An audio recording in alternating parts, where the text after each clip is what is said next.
మాజీ ఉపరాష్ట్రపతి ధన్కడ్ రాజీనామాకు సంబంధించి కారణాలు ఏమి ఉంటే ఎందుకు సడన్గా నిర్ణయం తీసుకున్నారు? వాస్తవానికి ఉపరాష్ట్రపతికి చాలా కీలకమైనటువంటి 2-3 బాధ్యతలు ఉంటాయండి. రాజ్యసభ నిర్వహణ ఆయన బాధ్యత. రెండవది రాజ్యసభ సంసద్ టీవీ మొత్తం కూడా వాటి నిర్వహణ అంతా కూడా ఉపరాష్ట్రపతి చూస్తారు.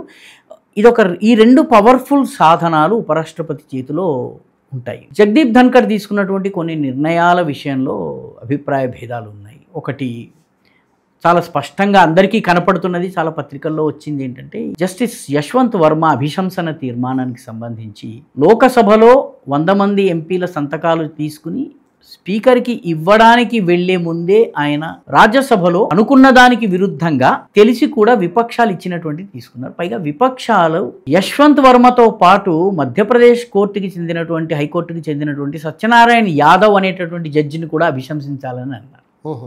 ఈ సత్యనారాయణ యాదవ్ ఒక విశ్వ హిందూ పరిషత్ సభలో మాట్లాడుతూ హిందూ హక్కుల గురించి మాట్లాడారు. ఒక న్యాయమూర్తి ఈ రకంగా హక్కుల గురించి మాట్లాడకూడదు అని ఆయనను కూడా అభిశంసించాలి. ఈ రెండింటిని క్లబ్ చేసి సత్యనారాయణ యాదవ్ని మీరు కాపాడదలుచుకుంటే యశ్వంత్ వర్మను కూడా కాపాడండి, ఇది ప్రభుత్వాన్ని ఇరకాటంలో పెట్టింది. ఈ 2 సంబంధం లేని. యశ్వంత్ వర్మ ఇంట్లో డబ్బు దొరికింది.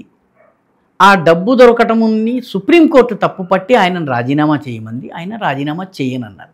సత్యనారాయణ యాదవ్ కోర్టు వెలుపల న్యాయమూర్తిగా తీర్పునిచ్చేటప్పుడు కాకుండా బయట ఒక సభలో ఆయన తన అభిప్రాయాల్ని చెప్పారు. న్యాయమూర్తిగా ఆయన హిందూ ముస్లిం మాట్లాడకూడదు, చాలా స్పష్టంగా నా అభిప్రాయం. ఆయన చేసింది ఏంటంటే ప్రొఫెషనల్ మిస్జడ్జిమెంట్, అది మిస్కాండక్ట్ కాదు. ఆయన మిస్జడ్జిమెంట్ చేశాడు. ఆయన మాట్లాడకూడని మాట మాట్లాడాడు, కోర్టులో కాదు బయట. కాబట్టి ఈ 2 సమానంగా ఈ రెండింటిని క్లబ్ చేసి యశ్వంత్ వర్మని కాపాడేందుకు విపక్షం ప్రయత్నిస్తుంటే దానికి ధన్కర్ సహకరించిన రీతిలో ఆయన ఆచరణ ఉండడంతో ఇంకా ఆయన రాజీనామా చేయవలసినటువంటి పరిస్థితి వచ్చింది. బీఏసీకి అధికార పక్షము బాయ్కాట్ చేసింది.